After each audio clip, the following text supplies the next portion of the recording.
Bismillahirrahmanirrahim. Wa amalu kulli wahidin fiha innama huwa mukhalifatun syahwati nafsi au muwafaqatuha. Wa dzalika la mahalata yastad'i wujuda mahbubin aw makruhin bi fi'lin aw bitarkin. Ngamal setiap orang, pekerjaan setiap satu persatu dari kita di dunia itu mesti kadang menocoki datang syahwat, kadang nuruti nafsu syahwat, kadang menentang, mengekang nafsu syahwat. Itu model manusia di dunia. Kadang menuruti nafsu syahwatnya, kadang menentang dan mengekang nafsu syahwatnya. Ya enakan yang nuruti nafsu syahwat, menganjen cocok dengan nafsu syahwat. Kemana-mana rueng, wes gaya, play, boys, enjoy. Tapi kan ketika kita nuruti nafsu syahwat, kamanungsan kita kalah dengan syahwat. Berarti kita turun derajat jedet menjadi manusia di bawah rata-rata. Di samping tidak dapat apa-apa, kita akan rugi, bahkan akan mendapatkan siksa. Karena apa? Kita telah menjatuhkan derajat kita pada area derajat hewan. Kalau senang menuruti nafsu syahwat, kita menjatuhkan derajat kita sendiri pada area derajat hewan. Naudzubillah min dzalik. Tapi ya enak, seketika itu ya enak. Wis gak ibadah, gak ngaji, ndak mondok, haram-haram diterjang, sing tua-tua korupsi, menipu, bohong, perdagangannya dagang-dagang yang curang. Waktu itu ya enak. Tapi itu tidak terasa kita sendiri telah menjatuhkan derajat kita pada area hewaniyah. Hewan kan ya gitu tuh, menang-menangan. Iya benda. Kucing di rumah itu naudzubillah min dzalik. Lah wong anaknya gara-gara royokan kepala ikan yo kerah sama bapaknya. Wah. Loh, anake mbek bapake gelut. Gara-gara royokan pindangnya gur kepala itu. Bapake kok yo cek nemene tega sama anaknya. Anake kok yo cek nemene berani sama bapak. Balik-balik ngianjen kucing, hewan. Naudzubillah min dzalik. Ayam itu malah berani nguber-nguber mboke. Tapi ayam.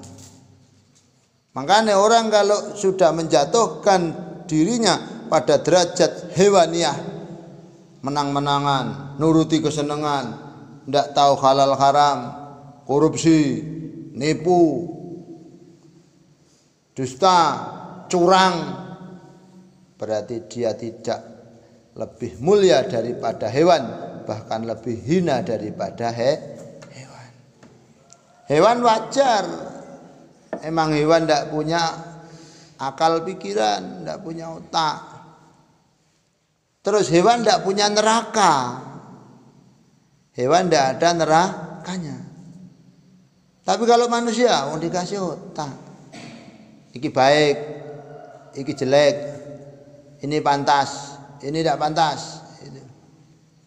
Tapi kalau manusia dengan nafsunya, dengan hawa nafsunya bisa mengekang, bisa mengalahkan, bahkan mengarahkan kepada baik.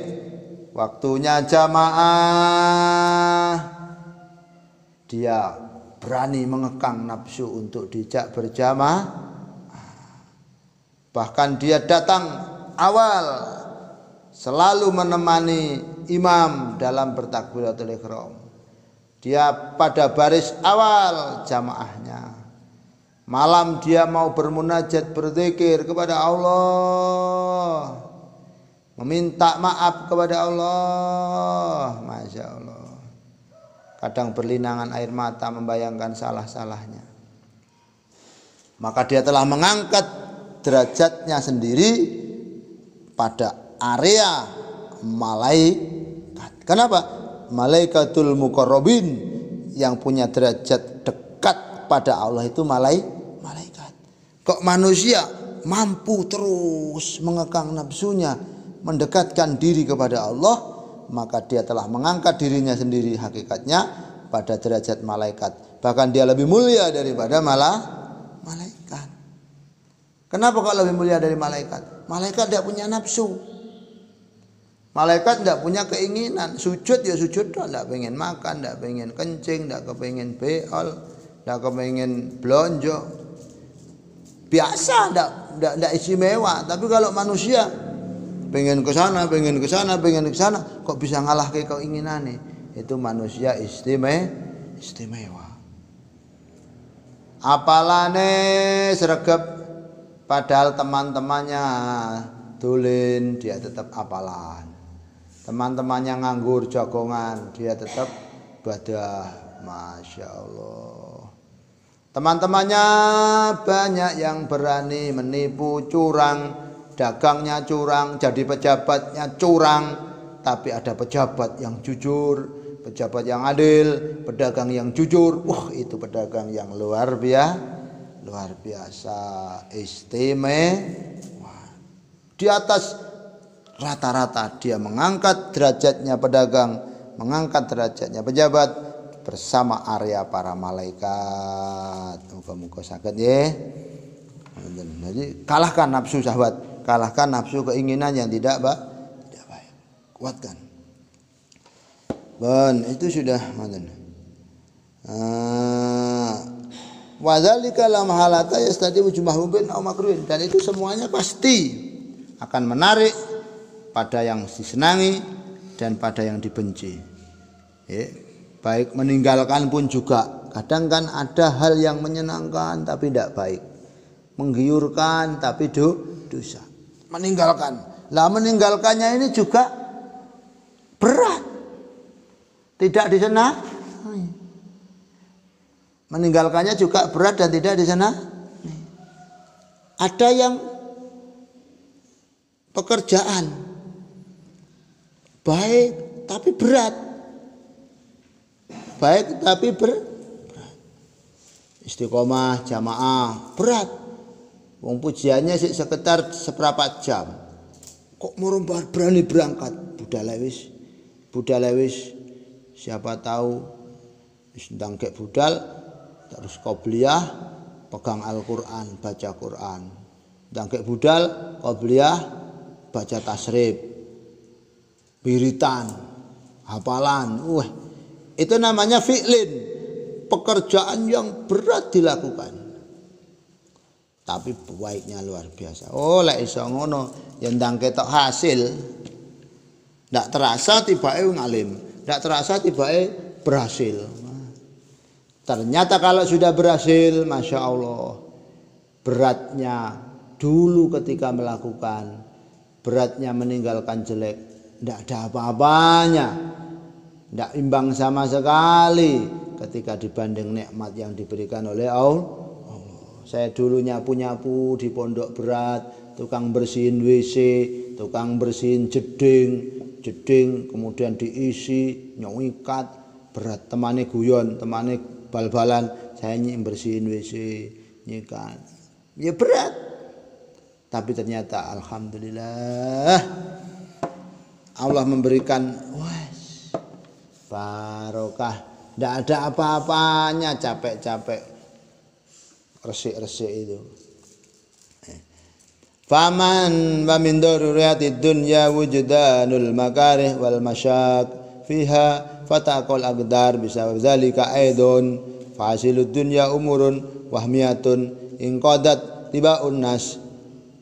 Jadi manusia kondisi dunia, model dunia, daruri daripada dunia, hukum alam daripada dunia, yakni ada yang tidak disenangi, wujudnya ujian masalah suatu perkara yang berat, maka kalau tidak kuat akan menjadikan galau, butek, menjadikan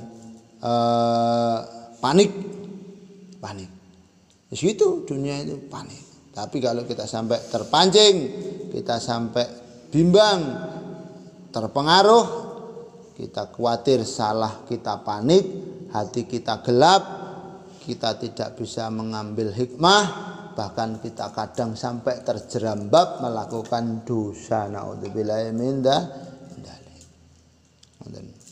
Watak manusia itu di situ. Watak manusia di situ. Harus gimana baiknya? Gimana sakit bagusnya? Dibersihkan, disuci nih. Ketika kita panik, galau, menemukan hal yang berat, kadang alami natural, kadang dibikin-bikin sendiri, hutang banyak, panik toh, bingung. Kadang dibikin-bikin sendiri. Gawayane toko ini, beli ini, beli ini, beli ini, beli ini. Tidak terasa, tidak punya uang. Utang. Paniknya itu dibikin-bikin sendiri, salah dewe. Harus dipaksa. Tidak, enggak penting ini. Tidak penting ini, bukan kebutuhan ini. Oh, insyaallah. Bagaimana mengalahkannya? Kembali pada Allah, mencengkeram pada Allah, kuatkan sandar pada Allah. Enakkan bersama Allah. Zikir enak, enak ngaji, enak belajar, enak. Sampai ndak enak jajan, ndak enak beli-beli, ndak kepengin apa-apa, enak bersama Allah. Moga-moga bisa melakukan hati kita terang. Amin. Al-Fatihah.